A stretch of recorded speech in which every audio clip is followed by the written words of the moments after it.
Ma'am, ngasidi pung 3 faw thawak subisine ware ko ma'am. Usi ingre. Pung 3 faw thawak sure ma'am. Aigi non pa si yadre. Pa kumme.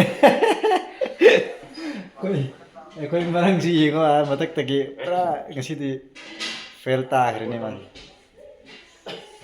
Masuk ngasidi krawai pung 3 tare. Pung 3 tare koi nuloi si kom.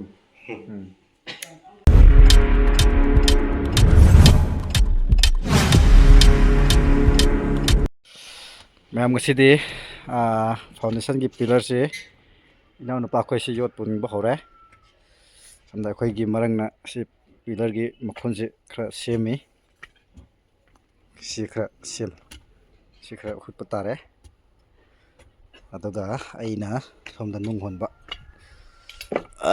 an 510 gi ko makara si nung thajin ba koina ko adu ang ayukta na asom side ta jingkha mate amukup lo pa ayukta ko ai yum sapum sa ada lere tu amado se sigi sine ba myam ko si kup tane ayukta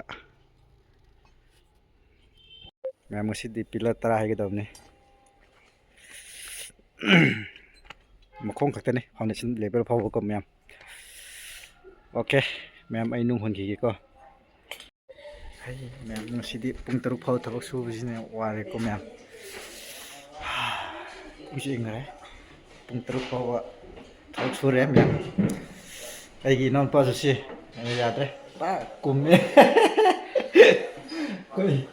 koi marang si ko matak tagi pra ngasidi fail ta grene man. Masuk ngasidi krawai pung 3 tare. Pung 3 tare koi nuloi si kom. Pare myam ngasigi muka lore ayangi muka yiminar si ko myam. Bye bye.